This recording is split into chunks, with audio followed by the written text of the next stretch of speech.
Recording in progress. Yeah, greetings to you all, comrades. It's a pleasure to join us. We are a bit late today, but we want to do some reading and share also what we think about this. These are our usual Mondays Pan-African Reading Club, where we are currently reviewing the book Defeating Dictators by Dr. Joja Iti. It's been a while. I think we've done the review for around 7 months, 8 months, or something like that in the past. But we are almost 3/4 of the book, but it's also been very successful, learning some few things here and there. And yes, today we want to continue with what we call the revolution reversals. That's chapter 8 of what we started of Dr. Joja Iti. The title of this chapter 8 is actually what we call a revolutions reversal, or a reversal in the revolution. So, and how do we avoid those reversals? So that's what Dr. Iti has been telling us in the process, and we have been looking at it internally on how we can all this. So you're most welcome, and yes, support please. Can you take over to maybe share for us or even do the reading for us?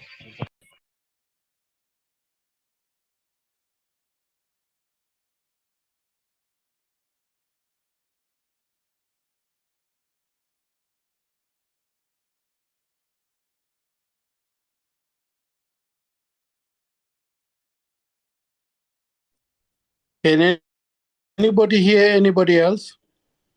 Yeah, please, Sister Tapua or Sawindo, please. Can you take the chairship a bit? I'll be joining. Please take the chairship a bit. We'll start the reading from this paragraph here. The paragraph before.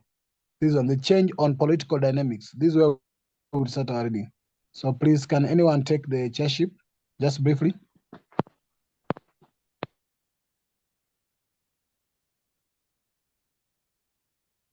Sister Tabua, please go ahead.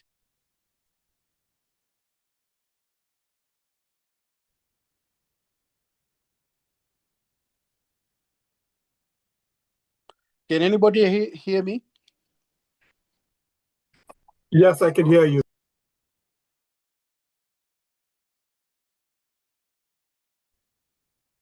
Brother Ifo, how are you? I am fantastic. I can hear you loud and clear. I can't speak because I'm in another meeting, but I'm listening. All right, thank you. And if everybody else can hear me, can we maybe start the reading as Brother Pigeon has suggested? And the subtitle of tonight, starting from A Changed Political Dynamic and Culture.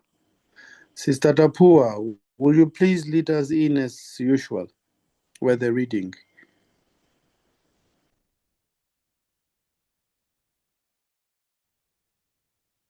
Sister Tapua seems not to hear me. Brother Joseph, let me query. Can you hear me?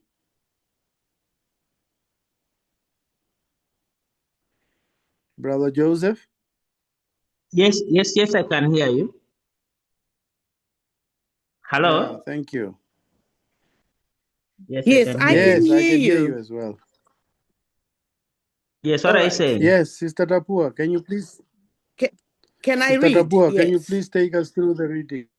Yes, please. All right. Go ahead. Right. A changed political dynamic and culture. A successful revolution becomes indelibly etched in memory. The dictator is on the run amid public jubilation. Passions are running high and expectations that the revolution will produce immediate benefits, results, or change in people's lives are at a stratospheric levels. Such expectations are impossible to satisfy. Quite often, the country is broke because the dictator and his henchmen looted the treasury. In addition, the country is saddled with a mountain of foreign debt. Resources must be found, but the public is in no mood for tax increases or belt tightening. It wants improved social services, long denied them by the ousted dictator, and it wants them now. If the people's demands and expectations are not met, and quickly, they will resort to the same tactics, street protests, used to oust the dictator.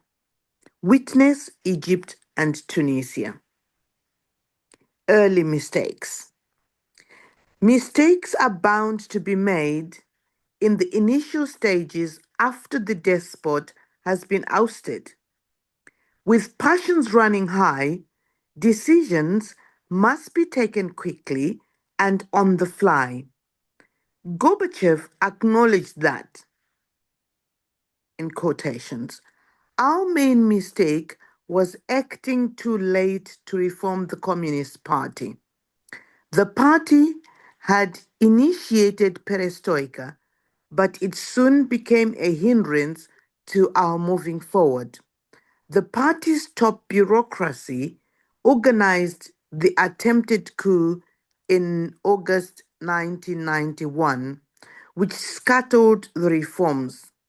This view is corroborated by the former Soviet dissident Andrei Sakharov, who claimed that democratic reform in Russia stalled because the reforms didn't try hard enough to institutionalize post-communist changes. All the nomenclature, the ruling elite of the Soviet Union remained in power. Fast forward to 2011, and the Tunisians found themselves about to repeat this mistake. Can we scroll down, please?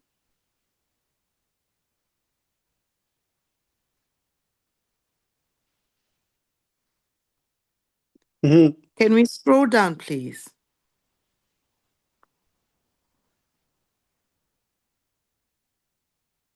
Ooh, I'm lost. Well, I don't know who can scroll down. I can't. Okay. Brother Right. Pigeon? Yeah. Yeah. I think we've moved down a bit so I can continue. After the ouster of dictator Zain el Abidine Ben Ali on January 14, an interim government was cobbled together that constituted of many of the old guard. Ben Ali's RCD party was not reformed. Most of the powerful nomenclature were retained. The governor of the central bank, the finance minister, the chief justice, the interior minister, and the defense minister, amongst others. Tunisia rebelled again. There were massive street protests against the makeup of the interim government. 4 opposition ministers resigned. Judges went on street protests, demanding that the entire bench be cleaned up. Even the police joined the demonstrators, demanding that the interim government be disbanded. The chant on January 20 was, "We got rid of the dictator, not the dictatorship." Understanding that profound statement helps explain why things go so wrong in the aftermath of a revolution. Think of a dictatorship as a state vehicle that's been hijacked by a political party, the military, or a single individual. It has been retooled to advance or achieve the vision of the dictator. Tunisia, The Economist noted, has a constitution tailored to bolster Mr. Ben Ali, a sitting parliament picked by the RCD, his party, and institutions such as the police and courts deeply compromised. Getting rid of Ben Ali and leaving the Ali mobile in place solves nothing. A simple vehicle is an amalgamation of systems: ignition system, fuel system, electric system, cooling system, transmission system, suspension system, brake system, as well as other systems. Each system is designed for a specific purpose and must be in good working condition for the vehicle to operate efficiently. When a system breaks down, it must be repaired promptly. Parts designed for one system cannot be used to repair another. Oil, a lubricant, cannot be used as a coolant in the radiator. Periodic maintenance and repair are imperative for the optimal operating efficiency of each system. Thank you. Can you scroll, please? Thank you. However, there are more than 1,000 ways this simple vehicle can be modified and tuned to alter its performance. A bigger or smaller engine size can be installed. Tires, headlights, brakes, transmissions, windows, and so on can be changed. In fact, one can modify and model a vehicle in such a way as to make a personal statement. A society operates like a vehicle. Institutions are to society what systems are to a vehicle.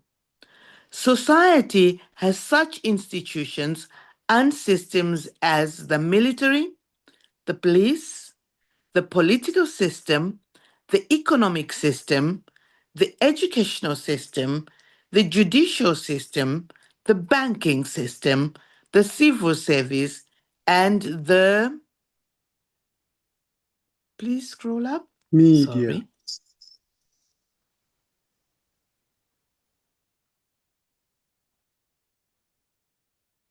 And the media. Each institution has a specific function to fulfill and should not be cross-matched with different functions. There are also more than 1,000 ways a simple society can be modified and tuned. A dictatorship is simply a state mobile that's been hijacked and modified to achieve a certain level of performance by a political party, a religious group, the military, or an individual to achieve a certain objective or vision. This state mobile has the imprint of the dictator all over it to make a personal statement. Getting rid of a Ben Ali or Chavez is only a first step. The Chavezo Ali mobile must also be repaired, overhauled, or disassembled. If the vehicle is kaput, just changing the driver won't solve the problem. Arguing over who would be the best driver is even more pointless. The dictatorship must be disassembled. That was the meaning of the Tunisian slogan, "We got rid of the dictator, but not the dictatorship." We need to scroll. Thank you. Getting rid of the dictatorship is akin to repairing the broken down vehicle. Its systems have to be repaired, not haphazardly, but in a sequence. For example, there is no point in installing a new carburetor to improve engine performance when the spark plugs are fouled up, the radiator leaks, and the tires are flat. In a less technical metaphor, it is like putting the cart before the horse. Since the Chavez or Ben Ali state mobile must be fixed or reformed, it is important to get the sequence right. For a dictatorship, the reforms required in many areas may be categorized as the following: intellectual reform, freedom of expression or media of thought. Secondly, political reform, formation of opposition parties, free and fair elections, freedom of assembly. Third, constitutional reform, limiting the powers of the executive. Fourth, institutional reform, establishing an independent judiciary, independent media, an independent electoral commission, an independent central bank, an efficient civil service, and neutral and professional armed and security forces. Lastly, economic reform, private enterprise, and a market-oriented economy. The sequence of reform is crucial. The repairs have to be made in an orderly manner. In many countries, this did not happen, which led to the reversal of revolutions. The disassembly was fitful, disorganized, out of, scroll please,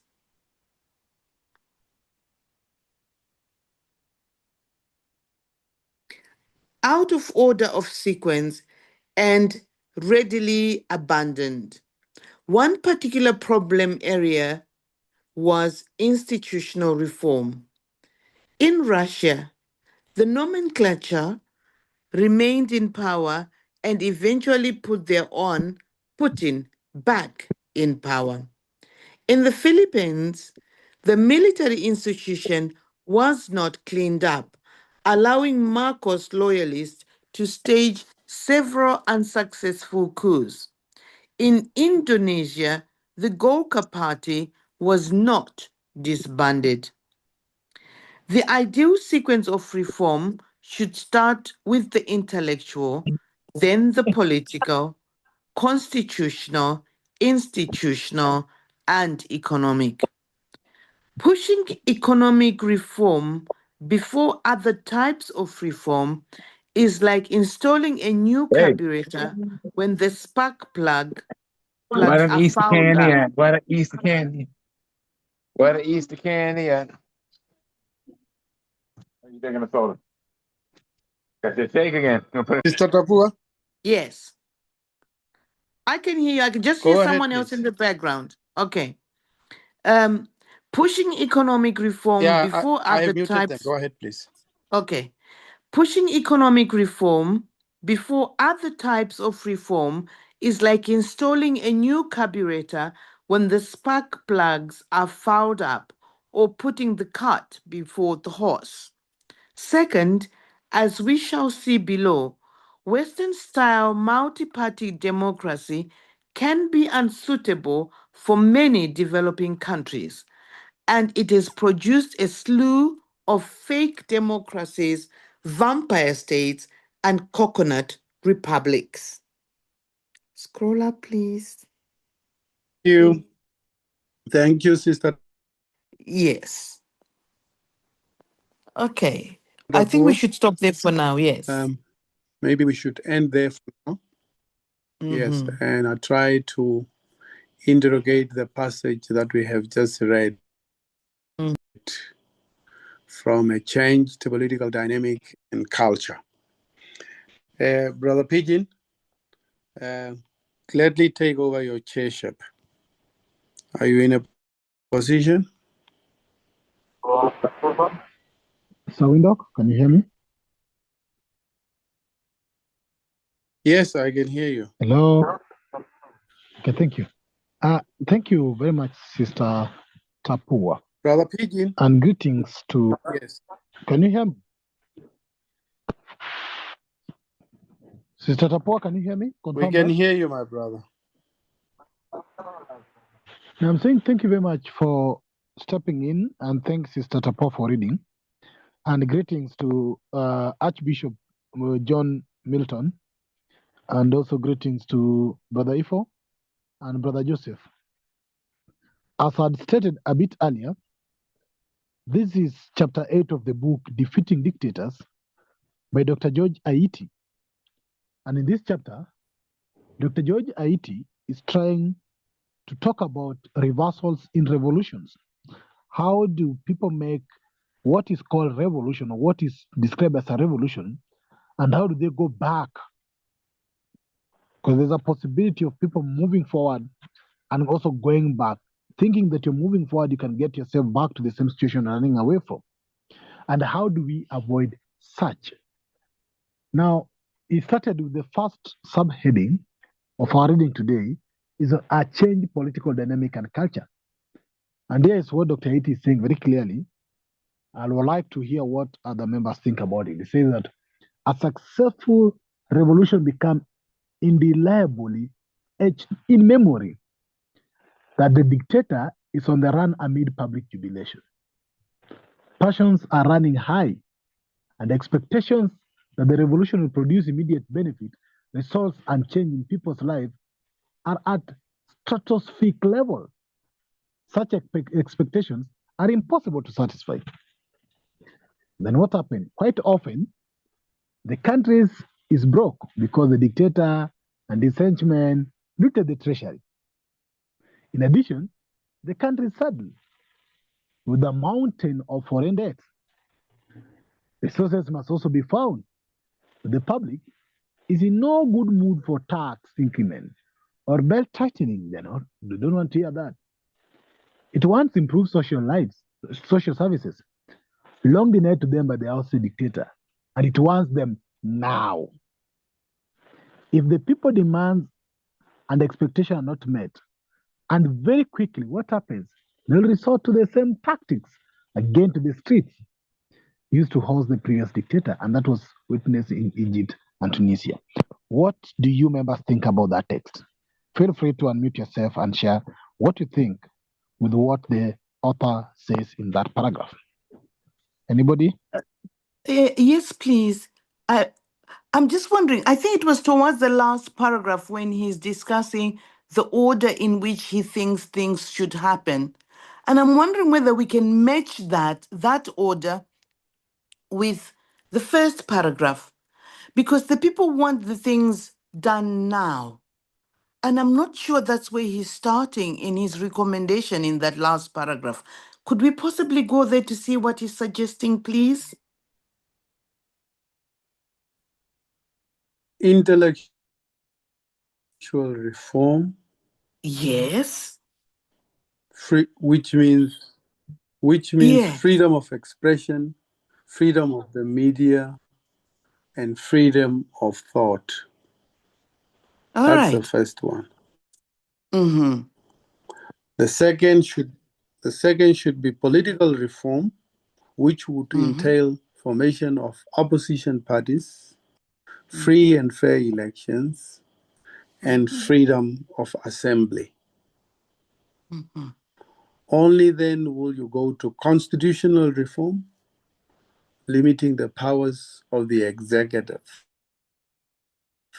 Would that quench what he's talking about in that first paragraph? Would doing that result in reform now? And how quickly could people get there with that suggestion, I wonder?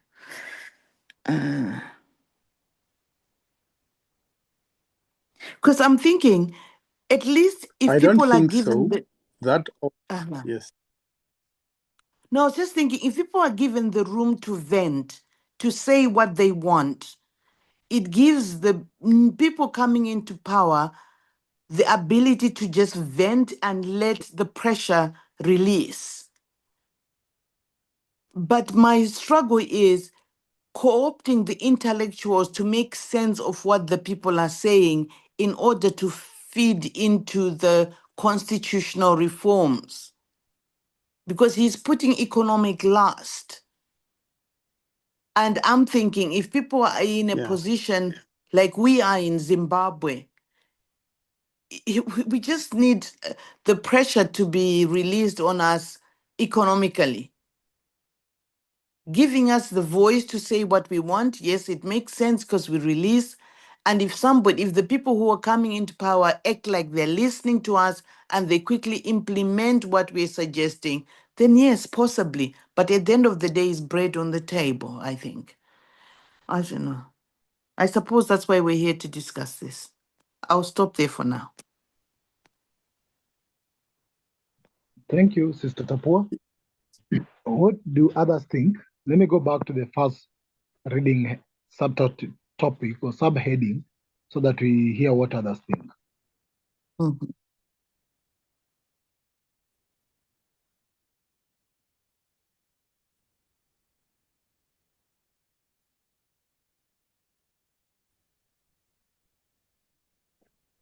Greetings, everyone. Greetings, my brother. I apologize. I was not able to fully engage the conversation. I'm Archbishop John Milton, but I'm also a lawyer in Louisiana in the U.S. And so I did not catch the full presentation, but I did listen to most of it. And of course, being an attorney and listening to the issues, particularly the constitutional issues, and how they might apply, like in Zimbabwe and other African nations. I'm very interested to hear what everybody thinks, and more importantly, I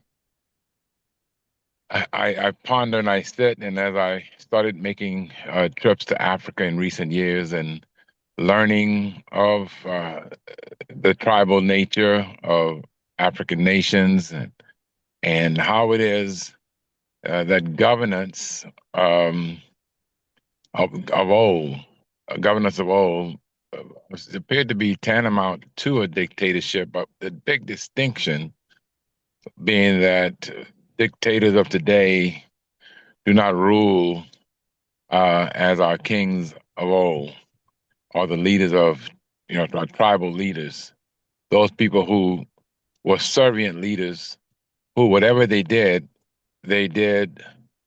for nation, for community, for the people, and not for selfish grandizement. And so I'm not sure if the conversation went to that fundamental level that regardless of a democracy or a dictatorship or any other form of government, if we don't have people in charge or with authority who do not understand and perceive that the anointing that they have, whether through the people or whether it's through what they might consider a call of God, that if those people are not about service and about leading people and doing better for people, then the form of government may not matter.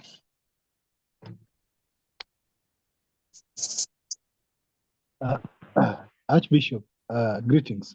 It's a pleasure to connect with you again, Sian. I still remember your presence when you came to Nairobi. I'm happy to see you, and greetings to other brothers and comrades you came with. I hope they are all fine. And yeah, we could continue catching up on the Pan-African projects and activity we had in mind. But yes, I think you are raising a very important point that do the people really care about the type of leadership or governance or structures, or do they really just care about their wants and their needs to be satisfied now?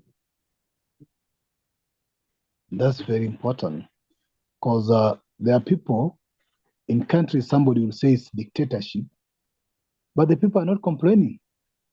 Whether they're eating, they think they're full. Or, there's been a comparison that's been used in Kenya and Uganda. And I know my brother from Uganda is here. Brother, he has left. The people do say that Ugandans Brother have been BJ. electing. Yes. Brother Pigeon, Yes, please, Sawindo. please put in better perspective. Are the people not complaining, or are their freedom of expression compromised? Other people?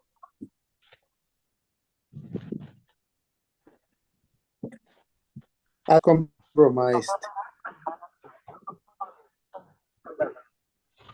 Now, that's very important as well, what you are raising.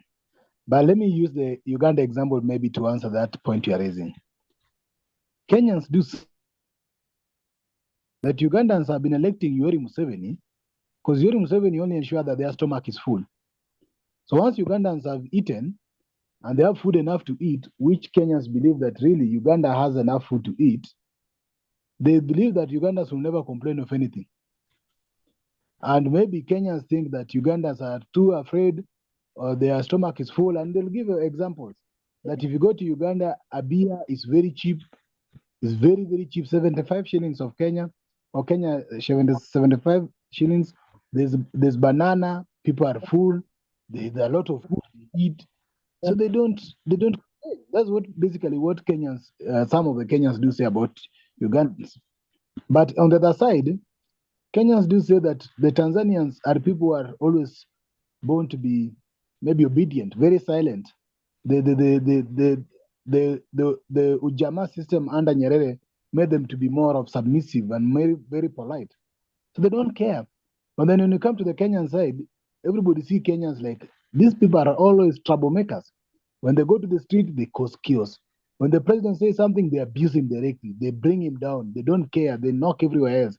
Then you wonder, what is the changes in all these elements? Does it mean that one side, as you are saying, Brother Windhoek, does it mean that one side, the freedom of expression is suppressed? Or does it mean they are really fine under that leadership? So I think that's also what I wanted to bring to the perspective of what Bishop was saying and also what you're trying to say, Sawindo. Thank you. Anybody else who can come in, please?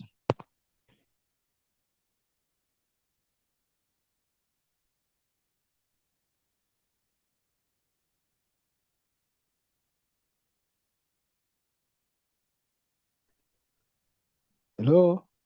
Is there anyone else who want to come in on the same paragraph or subheading? But permit me to extend, Sister Tapua, permit me to extend it a bit before you come in. Yes. Now, let us this situation. You are the leader of this revolution. Let me say, for example, I intend to do in Kenya, and what my aspiration, that's what probably Ruto was in 2022. Now, you've led the people. You've told them that this is the bad leadership. The people know that it's a wrong governance. They have been complaining. Now you housed that leadership. Now you are the next leader. So you and your team that has been leading the revolution, you are now the one in charge. You are the one in power. Then when you are campaigning, you said, for example, the cost of living is high, we are going to drop it immediately. All these things, we are going to bring it down immediately. Then you get in, and as Dr. Iti is saying here, you realize that the country is broke. And that's what they say, they have looted the treasury. The money is gone. That's what one of the claims that President Ruto and his team came in and said, that they didn't find anything in the treasury. There was no money, you see? Then, realize again that you have a lot of foreign debt you have to pay. Whether they are odious debt or they're not odious debt, we've dealt with that before, you have debt to pay. Addition to that, you have to look now for money to fulfill the promises you told the people. There's no money in the treasury has been looted. You have debt to repay and still have money to fulfill. You need to look for money to fulfill your promises. Now, the people don't want to be ever taxed anymore because they think that by removing so and so, now they are in reprieve. They have got some now time to enjoy, no time again to think about footing the bills. You cannot increase the tax. You cannot tell them to tighten the belt because they won't understand you. All they want is improved services that they were missing, that they think now they can get, and they don't want to give you time. They demand it quickly. what do you do? Sister Tapua, please go ahead. Thank you very much. I think I'm trying to remember one of the lessons that we had about debt, about governments not being obliged to pay if they can prove that the debt did not benefit the country. It went into the dictators' coffers. So if one is going to be leading this revolution, one needs to be aware of all the possible ways that they could do to reduce the responsibility for paying the debt. So, in other words, one has to think on one's feet and try and get the people involved. I think part of winning in establishing the revolution is getting the people involved, getting the people to understand. So, for example, I know you're saying we can't make them understand that there is no money in the coffers, but we need to make them understand what we're doing now for them so that you have little wins, you have things that you're doing, you've got a timetable on the ground that you set out on what people will be doing, because there's got to be a buy-in from the people if it's going to work.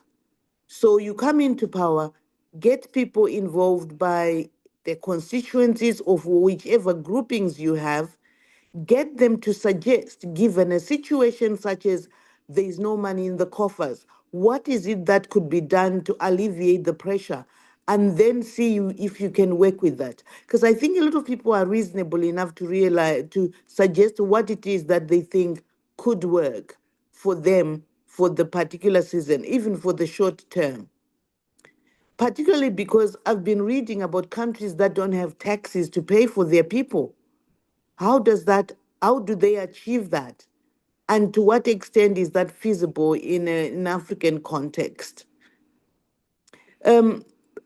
Something else that I wanted to say before you ask the question, my brother, is the democracy is just bearing in mind the context in which we're operating as Africans. I was reading today about the wars that have been started by America versus the wars that have been started by Iran or any other such countries. And we need to bear in mind that even if we came to power, if the powers that be in the global context don't want us to succeed, then we've got to really stand strong like Traore is doing. But we also need to acknowledge that that means we might have to be dictators ourselves, because we are aware, for example, that there are countries that will come in to interfere. They'll come in and say, be democratic. In the process, they're trying to instill their own people in there. So it's making people understand. And for a country like Zimbabwe, for example, it's really been confusing for the people, because whilst we applauded for the land reform, there are things that have happened in the country that have made people question whether there was fair distribution or just a replacement of a white system, a white person by a black person owning that piece of land and excluding others.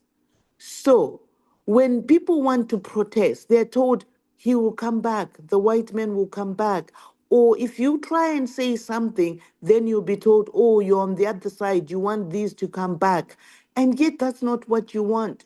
So it's trying to work with the people, trying to realize that people don't think the same, but we're all moving forward in the same direction. I think that's where the challenge is. I'll stop here for now.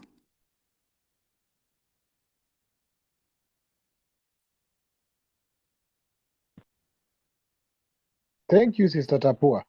Sawindok, I know you will wish I am the one to be asked that question I asked Sister Tapua, but let me make it to you. Let me ask you the same question.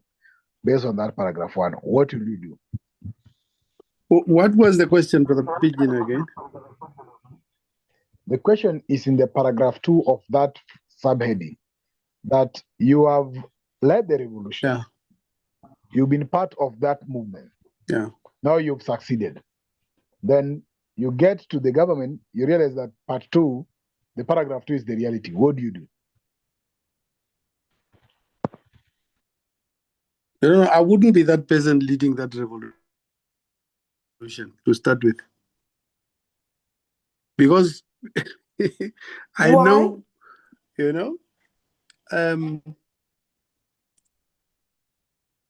no government is affluent.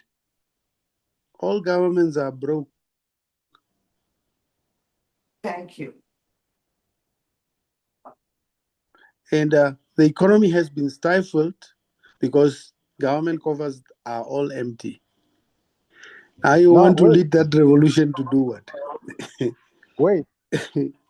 So, because the coffers are empty and the government is broke, you can never try to save that. You can never salvage it. You leave it just to go because it affects you and affects the people.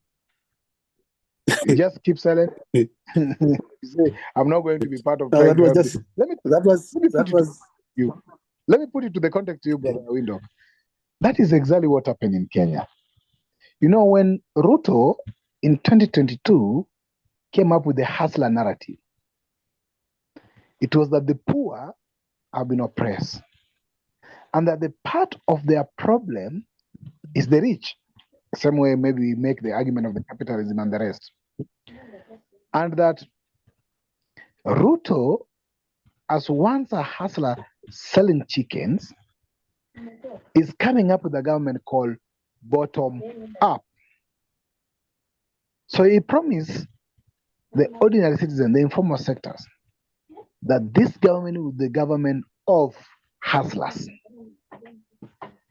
Then he said, this government was putting too much money in terms of cost of living, we are going to lower that. Petrol, we're going to lower that. Corruption, all those things. Then they get to power on September, and by October, they are saying that the government coffers were empty. January, the following year, people were back in the street protesting for the cost of living. And that is the first protest in 2023 in Kenya, before the 2024 mega one. Now, people are protesting because they told people, this narrative of in 100 days I'll do this. What will you do in 100 days? The 100 days moved to many other days coming in. Now, citizens are no longer patient. Citizens resort to the street. As Dr. Iti is just saying it here. You know what Ruto do? Ruto actually decided to take the police officers to attack the citizens. Why are you protesting? So citizens are shot. Politicians like Raila get in, taking out political narrative, use it as a political mileage, propagate their manifesto and agenda against the government. Then the government and the opposition sit down and say that they're coming up with a committee to do a report to understand what the people are going through. That is the first con game in 2023. That did not sustain anything. 2024, the government realized that they need to increase taxation so that they can raise revenue to support their agenda, what they promised the people. The citizens are not ready for that taxation. We are in the streets 2024. The Gen Z thing happened. Now, that is the context. Sawindo, please proceed. Yes, Brother Pigeon, like we have been always talking off the cuff. These people who are leading the revolutions, many a time they are staged. And revolutions usually, most successful or many successful revolutions, usually follows when statements were made that we have to tax the multinational corporations, no export of raw materials, and this and that. So then you will see a revolution and that person is toppled. So obviously there will be no money in government coffers and there will be no avenues to stream in money in the coffers, because the only best ways to stream in money in the government coffers will be to tax the multinational corporations, will be to tax the export of raw materials. And these things are in the hands of the West. They wouldn't allow you They want the status quo to remain. Tax the ordinary people. But that was not the agenda of the revolution. So if you want to go to the best way of doing it, they will topple you again. So before you have to stage a revolution, you have to be aware that there are no money in the coffers, and your agenda and objective should be to collect taxes from exports of raw material and to nationalize national mineral resources. If not, it's not going to work, because otherwise you'll go back to IMF and say, I need to fund my health, and you'll go in the pact the same as Traore and this and that. What is it going to happen? What is going to solve? Nothing. So if it is a revolution, it must be a revolution that has been designed and executed in the best interest of the people, not to serve the status quo in another fashion. Thank you. Thank you. Brother Ifo, please come in and share what you think. Brother Ifo?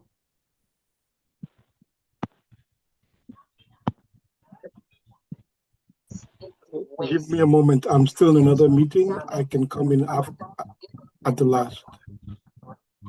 Okay, thank you. And Can I pass come my in? apologies to that meeting. And it's very late, Brother Ifo, but please pass my apology to the other meeting as well. Thank you. Let's get to, I know you want to come in, Sister Tapua. It's okay. You can come and see how we can have Brother Maudi also coming in, and if Bishop have something else. Yeah, Sister Tapua, please go ahead.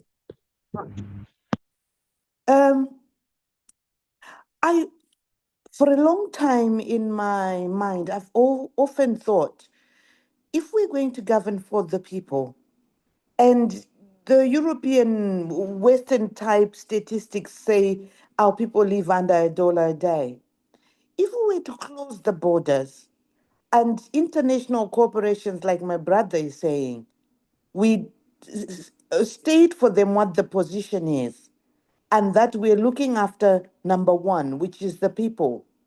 If we closed our borders for a month or two, it's not the ordinary person who will suffer. It's the people who have got international links who will suffer. So I think this turnaround of making sure that people know why we're doing what we're doing, that we're closing things up like Traore closed things up and threw people out through the neo-colonial systems out with the people's blessing, then you get people who are patient, the majority, but you always get one or two people who are not, which is also expected because it keeps one on one's toes. So I would make sure that we make the world know that we're starting at ground zero. Those people that we owe, we tell them we don't owe you. We will pay you when we are ready, and just close it. Because I think sometimes we feel so obliged to follow the rules, when in actual fact we shouldn't be following the rules, because it's their rules, not our rules, and it's their rules that are meant to benefit them and not us. That's my position. Thank you. Very nice. I'll chime in again. Yeah, please go ahead, Bishop. You know, when I visit Africa, and I went to visit, in particularly in Kenya, and I went to visit the tea farms, and I know that that tea is known as English tea. They bring it all and ship the raw materials to Europe, which does not have the climate for its own production. When I visited the coffee farms in a certain section of Kenya, are the rice farms, and to learn recently that when the raw materials are sold from the continent, the end product that's sold, the raw materials is worth only about 5% of the finished product. So when I learned of Ghana. I think it's Ghana that had the great shipments of raw material of cocoa, and how they have recently decided that they would not ship the raw materials and get pennies for them, and then only to buy the chocolate when it comes back properly processed and wrapped in something called Hershey or whatever. And I remember when I first went to Kenya in 2019, and I saw the great markets on the corners of the various communities. And I'm looking at these fresh fruits that, I mean, in America, we'd be like, wow, that's amazing, because we have all this processed food. And so I'm looking at the mangoes and the plantains and all the things. And the lady, and of course, you stop at a stop sign, and everybody rush into your car. And this lady says to me, as I put the window down in the back seat, she says, "Please, sir, buy my avocados so that my children can eat." And I'm looking at her and I'm thinking to myself, I don't think I said it, but I said to myself, wow, you have avocados. Let your children eat. Because if it's to get the dollar,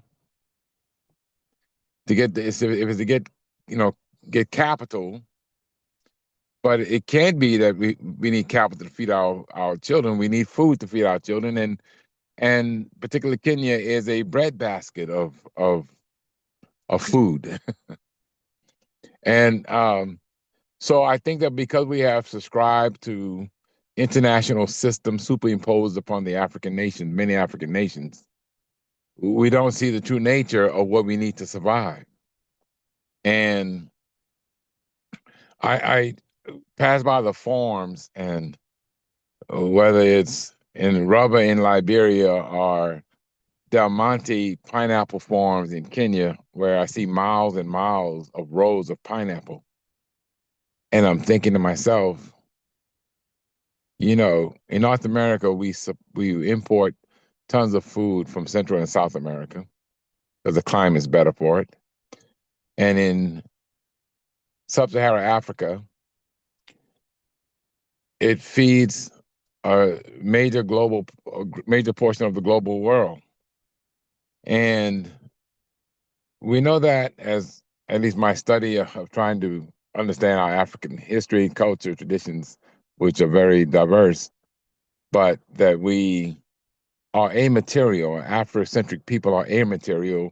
So when people walk by and they don't see these big old castle houses like you have in many European nations, they don't understand it because we're not in our hearts materialistic, where we're trying to accumulate. And I think unless we return to the Afrocentric value systems, and I know that there are a multitude of systems that have been articulated, whether it's Dr. Malana Karinga or others in the Nguzu Saba or others, I think that most of our people don't even know it. They don't recognize it. It is still inside of us, but we don't consciously be who we are because we have been conflicted with what Carter G. Woodson has taught us about the miseducation of the Negro, miseducation of African people. So if the revolution will not be grounded in some basic Afrocentric principles, it will continue to be a vicious circle, like a dog chasing its tail. And so, and I was very, when I first got on the program, I'm gonna be short here.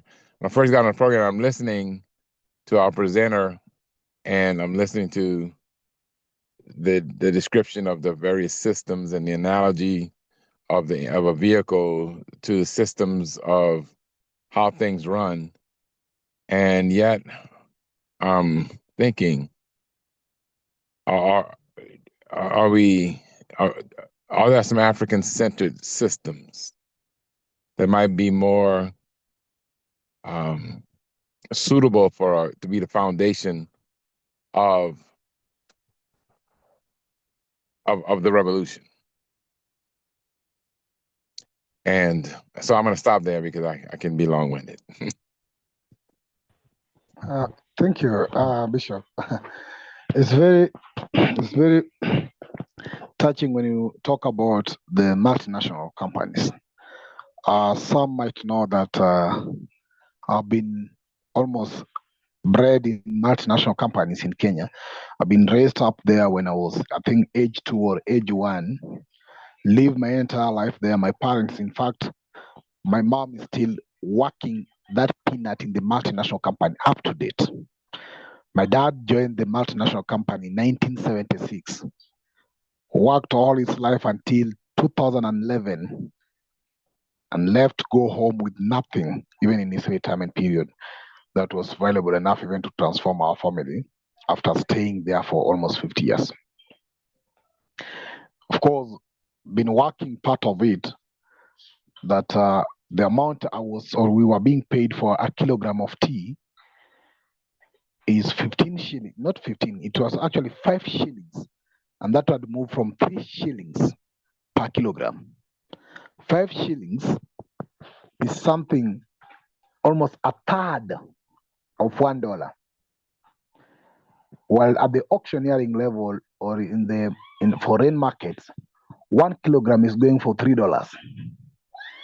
And we are being paid a third of that at the point of the farm.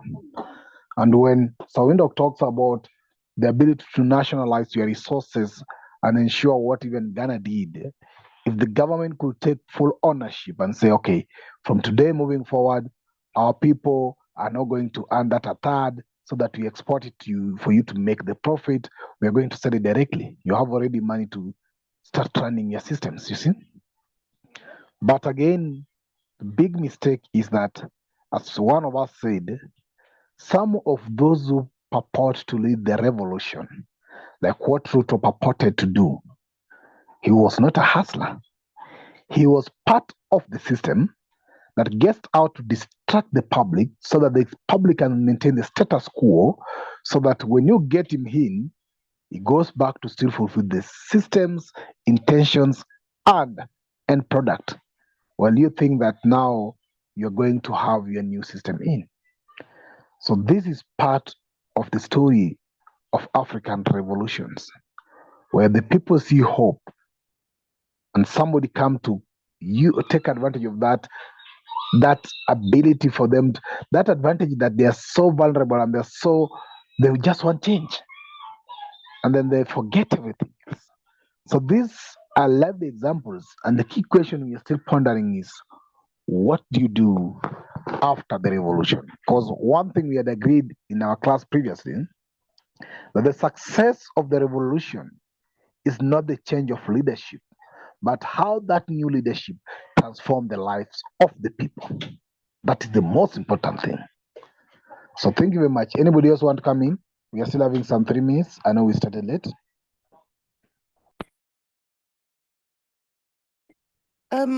If I may, please. Please proceed, Sister. Yes. One other thought that I've always had is, whilst we're talking of meeting the needs of our people, by the time the revolution is attained, or we're on our way to attaining it, we need to start working with the minds of the people. Because I remember talking to some people who were home helps here when we were having tea in the morning, and I was sitting with them, and we were discussing what it is they need. And one of them said, oh, we want houses like the ones that are in the movies. And I went, those are unrealistic, unattainable. Because the people, for example, in Zimbabwe who are wealthy, they spend their money building these big houses and not factories. Houses that people don't live in. So, like my brother is saying, we are supposed to help ourselves get back to understanding what it is that we really need to make a living, and not copy people who have stolen and build their cities from stolen things. We need to be realistic about the targets that we're meeting. We need our people to not live in ghettos, but live in decent accommodation. Those that are, we need to focus at the bottom and not the top.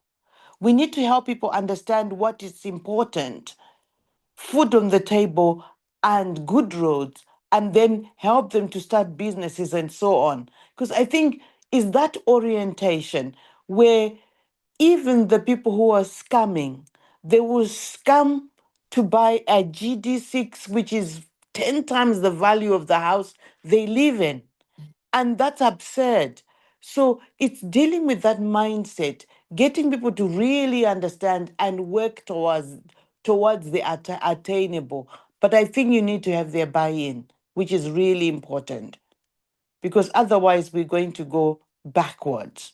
And this for me explains why in the last week or so, there've been articles going around about Traore saying there won't be any elections soon. And people are saying he's turning into a dictator and so on. And I'm saying for the circumstances and for the sake of establishing institutions and systems that are Afro-centered and that are not driven by the external examples that we have. We need people, we need strong men in a way, people who can have the courage to say, this is how we're going to do things, and not necessarily be dictated to by external forces. I think I'll stop there for now. Thank you. Thank you. Sawindok, your hand is up, and I want also to get what Brother Mauli and also Brother Ifo want to say. Sawindok, please go ahead. Yeah, I wanted to chip in what Sister Tapoa has just said. If I were Brother Ibrahim Traore, I will call elections. Yeah, I will call elections any day, and I will win the elections decisively any day for now. So to make him more like look not like a dictator, if I were in his position, I would call elections if there were enough funds to bankroll the elections. Thank you. Okay, that one we'll discuss next time. And there's a still point that, but let's hold that for some other time. Brother Mauli, what do you have to say? Yeah, so for me, like you see, the revolution, I think, is still centered in the mind of the people, because, let's say here in Ghana, for instance, not that we do not want to change these raw materials into finished products and before we sell out, but you realize that you've actually worked very hard, gather some money, and package or change farm produce into a finished product, and you want to sell. Number one, you are being met with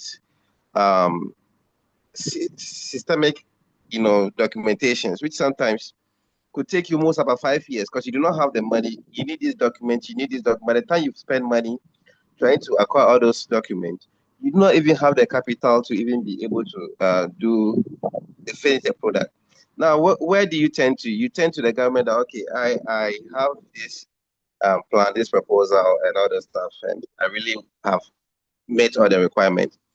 You are expecting that there should be a credit facility that will be able to help for you to make this in a reality. That one to know. The government agencies will tell you that they actually do not fund such product. They are just administrators. So then you turn to the ordinary people, your colleagues and all those stuff. Okay, look, let's work together. Maybe you're in a government work and all those stuff. Maybe we should the more they pay you every month and you spend a huge amount of money trying to buy these expensive products due to the fact that it's coming from outside. Why not do it here so that when your monthly money will not go that much, because it will be cheaper when we do it over here. They do not have that mentality either. The very colleagues you have around who you think, okay, this is a problem, this is how we solve it, and then make sure that we actually get to legal. So it now boils down to how do we really, in our own self, how do we articulate that change we are seeking for individually? Because I do not see the change coming from external source. It comes from we ourselves. So how do we make sure that individually we are on that wavelength and understand the situation we find ourselves in and what needs to be done to address some of these issues? Because believe you me, the Western world do not come and put gun on us nowadays that we should do things like this.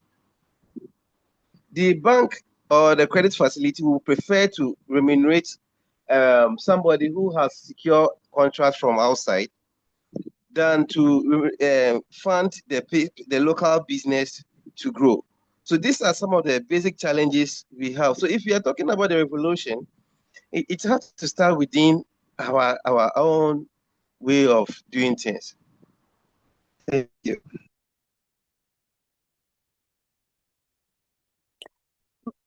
Could I just support what the brother is saying by giving an example?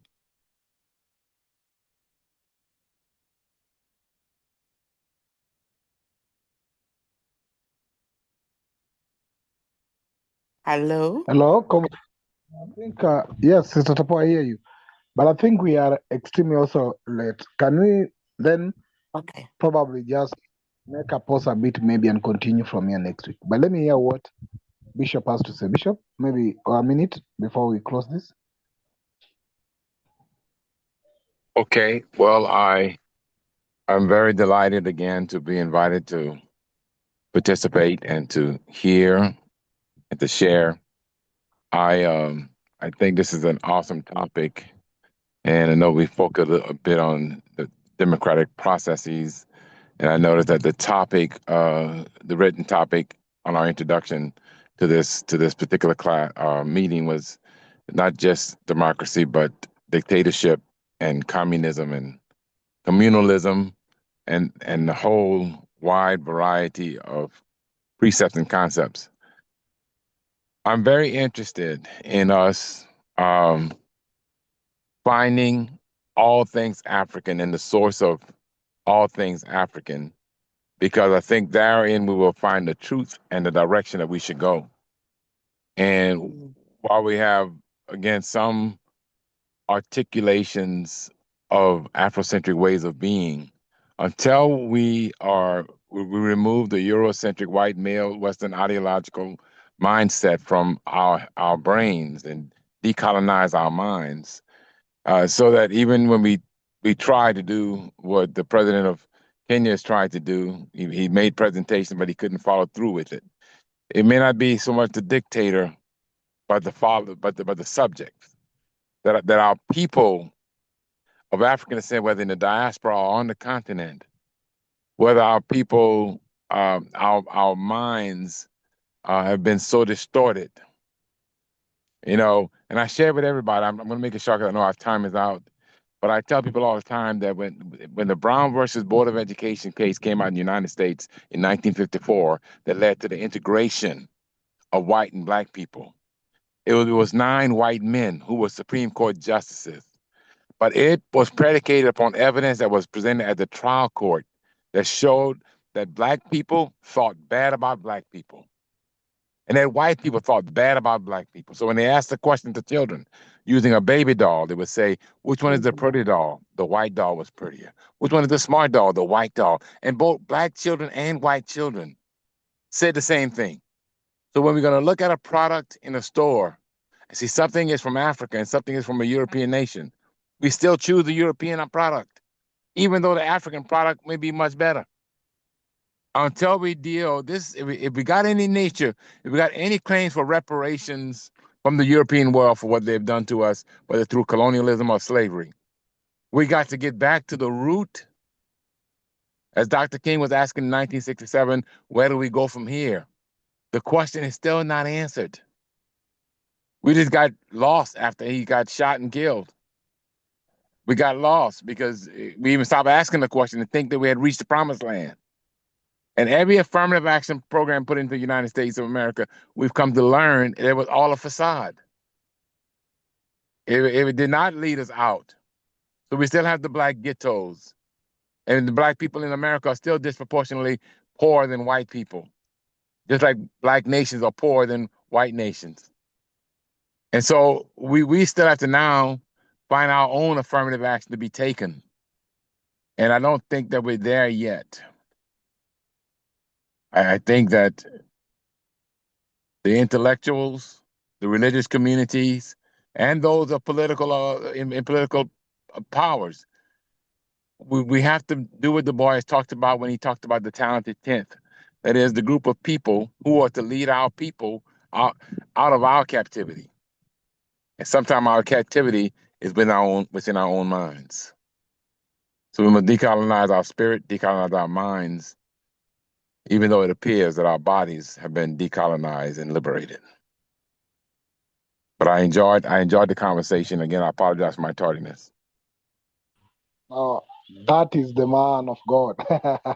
That's pure black theology. That's sometimes we have conflicting opinion, and we've had this discussion before whether there are in our history some men and women of either religion have been part of our struggle, and whether we think religion has been harmful to us or whether we think we can still use the religion to get something for us. And when I listen to you, Archbishop, sometimes when I know you've made me physically, so you are also surprised when you listen to young man like myself.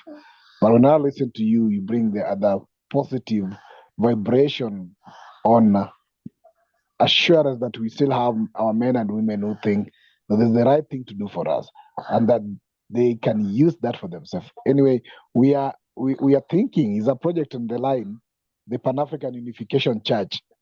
I've just said it here, but it's a project that's almost on the line, where we want to bring this type of gospel in a virtual sessions, probably on a weekly basis, where we can actually listen to positive vibration, where we can think about ourselves and self-access ourselves. We look internally to see how do we get ourselves out of this. So, Archbishop, it's a pleasure to have you with us, and I'm always honored to be in your presence when sometimes you say some of these words and talk about them out of your experience. So thank you very much for being with us. I know Thursdays we used to have philosophy. So on Thursdays we look pure on the philosophy consciousism to be deep thoughts of philosophical issues around the society. We are moving to the philosophy itself, consciousism. And our Nkrumah proposed that we need to see a harmony and how we harmonize both Euro-Christian, Islamic, and African tradition towards us moving together to what we want in terms of liberation, unification, and development of Africa. So it's always a pleasure to be with you. Sister Tapua, maybe you close it for us. Yes. Thank you very much. Just an example. I think when Traore came into power, he started immediately by trying to change those things that needed to be changed and to be African. Just from changing uniforms, changing the design of uniforms, changing the cloth that was used, changing what the judges used to wear at court, changing a lot of things so that they are African and people appreciate and develop better designs based on the direction that he introduced. This last week, I saw him at some kind of scientific convention for youth and so on. And he was talking about stopping importation of furniture from outside because he was saying, we have carpenters here, we have what we need to take. But for some reason, we're spending so much. He had figures and he was saying, we're spending so much when we have young people here who have talent. We need to encourage companies that are buying furniture from outside to buy from us. And he said, we're banning that. We're stopping people from buying things and spending money that we could have been spending elsewhere on goods that we don't need, on fashion and all that. And he was talking of how to encourage the youth. And he was saying you need to be aware that the algorithms that the social media platforms give to our young Africans is to do with dance and entertainment only. and nothing on development. So I think that's an example that's worth following, I think, because once we get people to appreciate their own, then we can continue to be inventive and improve. Our music is doing that in the world for us. So I think everything else should follow. Thank you very much. Thank you very much, comrades. That brings us to the end of our session. But next time, Brother we will Pigeon. be at Sawindo? Brother Pigeon. My brother here, Joja Iti, is afraid to face the elephant in the room. Hence, making economic reform one of his last suggestions. Mm-hmm. Because everything else about revolution centers around economics. Everything. Whether it's corruption, it eats down on economics. Whether it is whatever, it eats down on economics. And my opinion is economic reform first, and you put food on the table for everyone. You create employment. You create free education, free health system. All these are oiled by the economics. Thank you. Thank you. Thank you. Thank you. We'll look, our next reading, we'll be looking at the sequence now. So we'll be looking from what you call intellectual freedom or intellectual reform as we move along. Probably some can say it's the decolonization of the mind first before you go to the either the pocket and the rest. But let's have that conversation in our next reading, because now we'll be going straight forward to the sequence he's trying to propose. Sometimes back he had said that is formula. That's what he'd call it. He call it from intellectual blah blah blah to economics. Call it Dr. Iti's formula. But let's look at those sequences.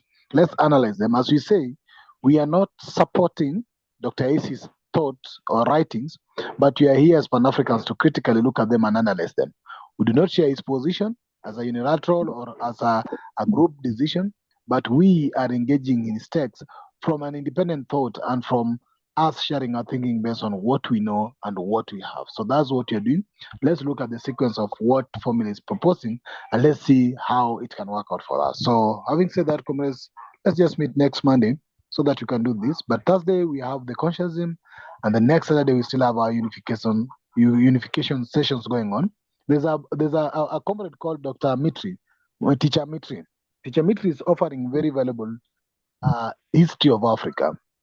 And I think just the other day he was talking about the sequence of the earth, and what he was talking on African context, which I will try to link you with, was that he was giving the levels of Ma'at, and Ma'at that led the scales of divine Ma'at decides. And he's saying that Ma'at is the force of our energy in the universe established to decide the pure essence of truth, justice, and balance. Only when people trust in Ma'at, the Shi Ma'at gives people a solution to protecting Ubuntu. So in any community where Ubuntu exists, it is Ma'at that protects and preserves Ubuntu. If you wish to join that session, please, so that I can have you join that his group where he offers the history lessons via WhatsApp group on a daily basis. So thank you very much, and yes, let's meet again on Thursdays or Saturdays. Bye bye for now. Brother Thank you. Brother Pigeon, please link me up with Teacher Dimitri for those sessions. Mm-hmm. Thank you. I'll do that. I'll share with you the link for his Thank you. book. Mm-hmm. Thank you, everyone. Good night. Thank you. Right.